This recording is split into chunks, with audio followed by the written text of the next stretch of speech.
Sweet. Welcome to another Tuesday Triggers session. I have Jason Pulliam here of Vitality Marketing Firm. For those of you that don't know Jason, he is a genius. Let me just put it that way. We are in a lot of private groups together, and he is always cooking up some sort of amazing system to do email better, to be more thoughtful, to use AI better. And so, that being said, Jason, I would love for you to give me a rundown of what you're currently working on, or what you currently are focused on, or what you're currently doing. Let's put it that way. Yeah, first of all, I want to meet whoever the guy you just introduced is. He sounds really smart. No, so what I like to do is I'm always curious. So I like to play. So I'm driven by not necessarily how much money I can make on something, but what can I poke at? What can I prod?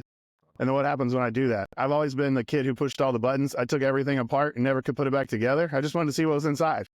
So Nice. mechanically, not that skilled. And then computers, you push buttons and then you can hit backspace and it fixes it. So that's kind of what drives me, is curiosity. So a majority of my clientele, I act as a fractional chief marketing officer, predominantly in I guess everybody calls it rev ops now, but the old term was fractional chief marketing officer. Looking across all of their systems and keeping everything interconnected so that it plays well together. Because sales teams don't know how to fix tech problems. They don't know the difference of whether all their calls are going to spam or all their emails are being flagged. None of that stuff matters to them. They just want it to work. Yep. And so connecting all the systems together, that really is kind of the passion that I've had. And the channels that we normally work on are Facebook ads, LinkedIn ads, cold email. Those are the predominant channels that we focus on. And of course, we know each other through cold email groups. That's kind of the focus that we like to play on. But a lot of what makes successful marketing isn't the channel. It's, can you convey a message successfully? A lot of what I rely on inside of the cold email world is repurposed from a message or a framing that I had in a long form VSL or some other place. And it's just understanding, how does this whole thing work? So the beauty of cold email is that you get to get in front of somebody and get one shot to tell them something. And if they like it, they reply. If they don't, you got nothing. Yeah. But you get That's a straight really to the good point. decision maker. You Yeah. get right to them. And so I really am fascinated by that capability. And if it works, you could spin up if you sat down and never left a room, you could go from nothing to launched in 24 hours. Yeah. Just with what's out there today and the capabilities. So I like that immediate feedback. If you set up a VSL, it takes time to go and interconnect the pieces. And back before things like High Level, you had to go through Zapier and then connect each landing page to another piece, and it was just really painful. And then best case scenario, you got their email, so then you could start emailing them. Yeah. With cold email, it's pretty awesome that you go straight to the decision maker, and if you nailed it, they're going to reply. And if you don't, maybe they give you some little, like, I'm the wrong guy or something that you're like, we got to rework this. Yeah. So I love it. It's kind of the thrill of the chase. And yeah, that's awesome. So let me ask you this. So with the clients that you're working for currently, if we're talking in the cold email sphere, right, what do they typically come to you and say? I mean, or the people that are looking for your services, what are they typically looking for? How do they find you? Sure. Predominantly referral, which I always chuckle about, because when you're in marketing, you think the marketing guy does all the marketing. But I typically like to work with people that my clients work with. So if I'm working with somebody and I like them, somebody they work with is probably going to work well with me. So that's kind of a critical thing. I've gotten better at sending my kind of company ethos early in the game and say, this is how we work. Does this go against or with how you conduct yourself and how you do business? Because the whole idea of working, owning your own company, being the founder of something, is you get to choose who you work for, who you get to wake up each and every day and see. And I'm really big about, I don't want to wake up every day and dread having a client meeting. I don't care how much it pays me. I'd rather get paid less to work with people that excite me than get paid a whole lot of money for just stuff I don't like or people I don't like. Yeah. That's a good point. Very, very good point. That is a nice freedom to have. So, and built off of years of experience. So having said that, like, when you go in and work with someone and you start to a company and you're going in to kind of um, observe and fix what they're doing wrong in their cold email stack, what do you look at, and what kind of tools are you starting to shift to as the solutions for those problems? It's a great question. In fact, it's really kind of taken on its life of its own. And I've played with thinking about, instead of just being kind of like a hired gun, how can I come in and look for equity inside a company who's really got a good sales process? They can sell things, but they just need help on the back end to just be more successful at it and connecting those things. So, in fact, I did one last night before. The guy came and he's got a product that he likes, but he's got a reply rate of 1%, less than 1%, a bounce rate of 8%. And so we started a Zoom. We started looking at his campaign. Okay, what are these contacts? I get these contacts every day from place X, for lack of I don't want to expose exactly where he's getting, but Rhymes with Schmapalo. no, he's scraping daily. So he's looking, it has to do with, he's doing social signals. So he's looking for something daily. And then he said, I'm cleaning these records, but I'm like, I don't think they're getting cleaned as well as we think they are, because how are we getting a 9% bounce rate if you're cleaning them right before we email them? So it's not like they're aged and decayed after a cleaning, like it's fresh Right. and then they bounce. And then I looked at the messaging and the segmentation, and as I dug deeper, we uncovered like, it's just anybody in this big, broad brushstrokes. Like, I just want anybody who's in this particular segment. And I was like, but they all have different pains. They all might have a bleeding neck problem, but their bleeding neck is caused in their mind from something else. So they all Yeah. see the same problem, but they have different experiences around it. And then after that, I figured out doing it live with a client doesn't give me time to kind of noodle over things, because I've got somebody basically peering over my shoulder and like, well, what about this? And I'm like, okay, let me just go and sit there and think about it and pick at it. And then I can kind of dive in. So after we jumped off the Zoom call, I was able to go and say, all right, let me just really read their website. Where do they go? And so I read the website. The website looked good. That matters. People cut and paste the URL of the email just to see if you're valid. You normally see a 30 to 40% bump in just direct traffic as soon as you run cold. So website looked good. But the messaging was really, and I think this is the most common misconception about messaging, is that you're writing it to cover the most people. But when you do that, you have to keep making it more vague and more generalized. So if you get an email in your inbox that's really vague and really general, you know what they're talking about, but you're not pushing any buttons. You're not like, "Ooh, you got me. I feel that too." And if you get a cold email that actually like pokes or, kind of pours salt in the wound in a successful, you're not insulting them, but really gets them to kind of cringe and go, ouch, yeah, I feel that. I don't like that. And then you say, okay, I poured a little salt in the wound. Now let me help you wash that out. I've got the solution. But you can't just say, I have your solution. You have to describe, I can fix this pain point. And then it's also helpful to actually give a time frame. Yep. And if your time frame is a long running product that might take 2 years, pick a shorter step and go early and say, in the next 90 days, I can do X. People can visualize where they're going to be in 90 days. When you start stretching beyond 90 days, people they just can't see themselves there. So it's hard to bring them back to reality and go, I guess I could do that. I mean, think about if all weight loss was like, give us a year and we'll take off the weight. Like, that would be a terrible slogan, but give us a week and we'll take off the weight. That was Slim Fast. That worked. Yeah. Yeah. Everybody's like, that's really Saturday from now. that's really thoughtful. The whole idea of like salt in the wound and then give the solution to clean the wound, like versus just the solution to clean a wound. Like, yeah. Anyways, that's a good way of looking at things. I'll try and put a mental note on that one. Yeah, and that really is adapted from Aaron Fletcher and the Fletcher method. When I was building VSLs, he kind of built it off of StoryBrand. Like, he took somebody's idea and rebuilt it, and then I took his idea and rebuilt it for what I wanted to use it for. But with technology, you were asking that earlier, products like Octave do a great job of helping build some ICP. So if you're trying to like, I know nothing about industry X and I want to see if I can figure it out, you can start to kind of noodle around and say like, okay, yeah, I see that. And then on top of that, you can layer in your own strategic messaging. So they have the capability to help you kind of build messaging, and I think it's great. But I think that if you really want to have a 10% reply rate or higher, you have to add on top of that. And you really have to like, okay, how can I come up with better subject lines? How can I come up with better PS lines? Those are some of the things that we kind of focus on, and we can apply that in any situation. So you want to create subject lines that aren't very direct and give away what you're doing, but you also don't want them to be so vague that nobody opens them. Yeah. And then the PS line, I posted something yesterday about how to structure your PS line in order to kind of like we talked about, like salt in the wound, and then here's a solution, let's flush it out again. So it's kind of a second shot at that.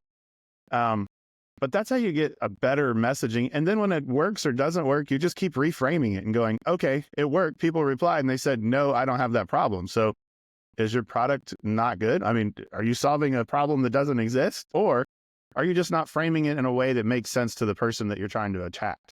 It's the biggest challenge ever always is for me, is like I'm not the best cold like copywriter, which is why I hang out with guys like you and then Justin Chi, and like there's a whole bunch of guys that I always take a lot of inspiration from, but that's a really thoughtful way of looking at it for sure. Yeah, and I wouldn't even consider it. I know this is just, I'm like the reluctant marketer. I contemplated being that as my brand, and I was like, I think that's just too off-putting. Who wants to hire someone who's reluctant to help them? But I like the concept of like, what are we really doing here? What are we really trying to solve? Who are we really trying to help? Like making a broad message just never goes anywhere. And so the first thing, and this, when I worked on this particular clients yesterday, and then even the past 2 or 3 weeks, I've worked on 3 other accounts. All of my questions revolve around who exactly are you targeting? And they might say between $1 million and $50 million a year companies. And I'm like, okay. And then who inside that company? And they're like, anybody. So I'm like, anybody who's a manager or higher at a $1 to $50 million company. That's going to be some really broad messaging to even, because if you get really specific, it's not going to make any sense. Yeah. Because the manager doesn't have the same problems that the owner of that company has. The things that they spend their time on are just totally different. So really thinking about that. And here's what I think is fun is messaging, fixing it for other people's is so easy. But every single time I work on my own stuff, gosh, it's you can't read the label than the jar that you're inside of. So it's a lot easier to look and go, oh, Kristen, you sell widgets. What kind of widgets? And you're like, I don't know, just widgets, man. Everybody knows what I sell. Like that seems obvious that you sell widgets. And I'm like, dude, I don't even know what you're doing. It is the hardest always to sell yourself. That's for sure. Without a doubt. What about, so all right, you mentioned Octave. I know Zach, obviously he's a great dude. And I think his product is great, but let's talk about that. Let's talk about the goods here.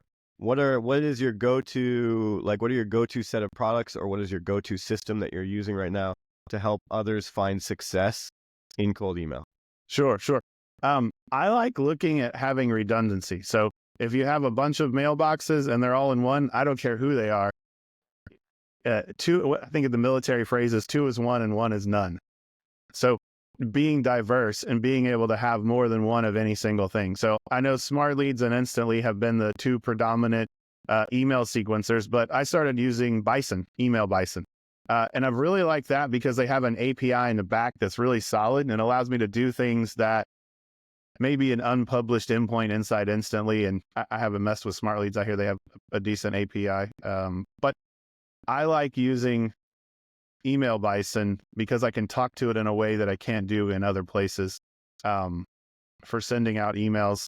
I also use their we can publicly talk about Email Bison now as of today, just FYI. Yeah. I think it's still just as I guess there's no secret about it anymore, but now officially they still gate it on purpose to make sure that they're bringing the right people into the platform. Yeah, but it's out of beta to that regard. That was an early user as well, and people can go and try and get on the platform, which is a great thing. Yeah, and I think short of spammers that Hassan does would let somebody in. Like if he knows that your only goal is to be a spammer, it's probably going to break all of his tech support systems and anything else. Because the beauty of Bison is it's isolated.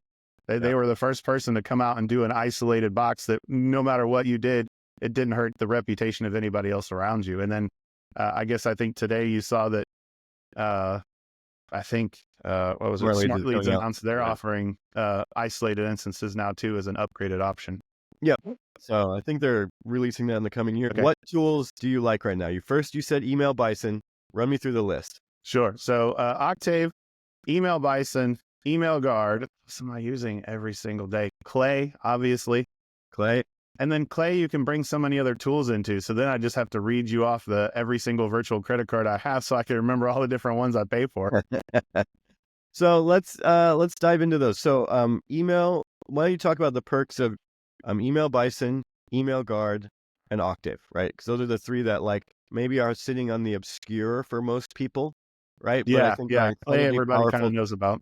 Yeah, everyone knows Clay. So let's run through Email Guard, Email Bison, and Octave, and you can talk about the three or the reasons why you like each one of those, because those are certainly on the obscure edge of lead gen right now, and those that are in the know and that are using these tools are finding a ton of success. So let's run through that list. Yeah. So it all starts with Octave if you're trying to solve rapidly who it is that you're trying to help. Like the ICP discovery, that is a critical piece of the puzzle, just at a base foundation. Like even if that product Octave did nothing else, that piece of it is still super valuable. It does a whole lot more. But I really like the value of starting with that to try to understand it, because you can feed it clients' sales collateral, their VSLs, any type of, even like what I like to ask for is their sales decks. Like send me a PDF sales deck of what you present to a client, because I'm really trying to, the better you can feed Octave with information, the better it can give you kind of spit out, like, here's a base to start from. So I start with Octave, get information about what exactly the marketplace looks like. Because one of the terms they use is like, what is the status quo? I always liked it. It's like, okay, if you didn't use this product that you're trying to help a client sell, what are people using? And it's like, so it really gets my wheels turning. I don't know if that's for everybody, but it sure does get me in a mind place that I'm solving for a product and a product market fit for that matter. It has a lot of great capabilities to actually do writing of emails at scale. So you can load that into Clay. Other people say they want to do it through Clay and use GPT-4. Like it has similar concepts. So all of that is out there and available, but at a core, I like Octave for the ICP, like using that capability. So once I have messaging developed, then I would go into Email Bison, which is, I guess, a direct competitor to Instantly or Smart Leads. And there's no limits to how many contacts you can upload, no limits to the number of users. Basically, there's no limits because they build you a private instance of the product. Yeah.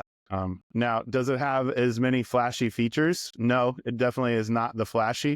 But if you think about, are you looking for a hammer or a nail gun?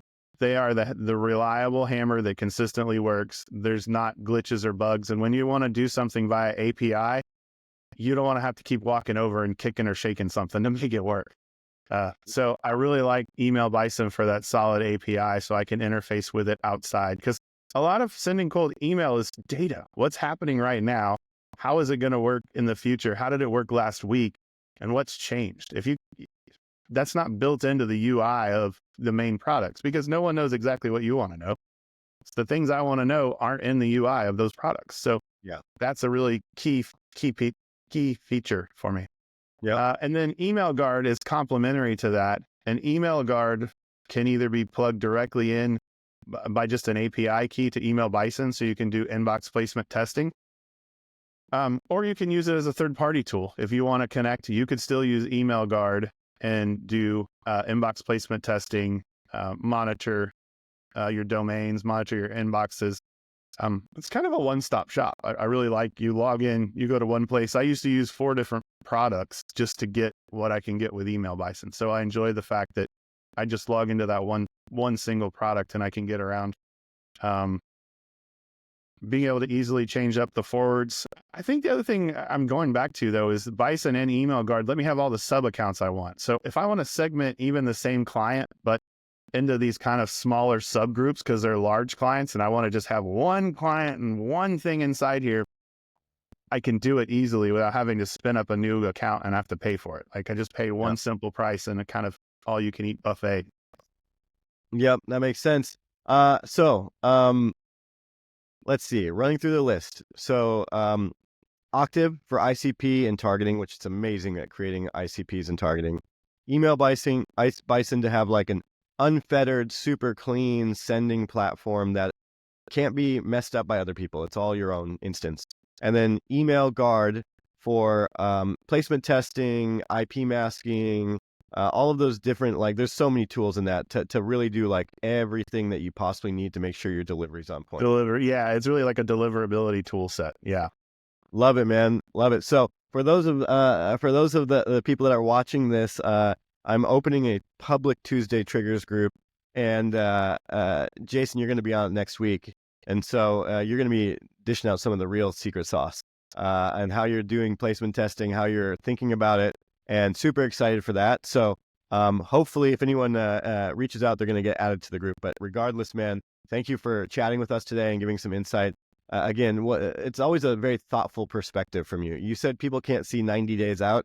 I always feel like you've got at least a good, 1 year, 2 years out, where I'm like, I've got about 10 minutes out. So, well thought out, man. Thank you very much for coming on, and talk to you soon. All right. Thanks. Yep.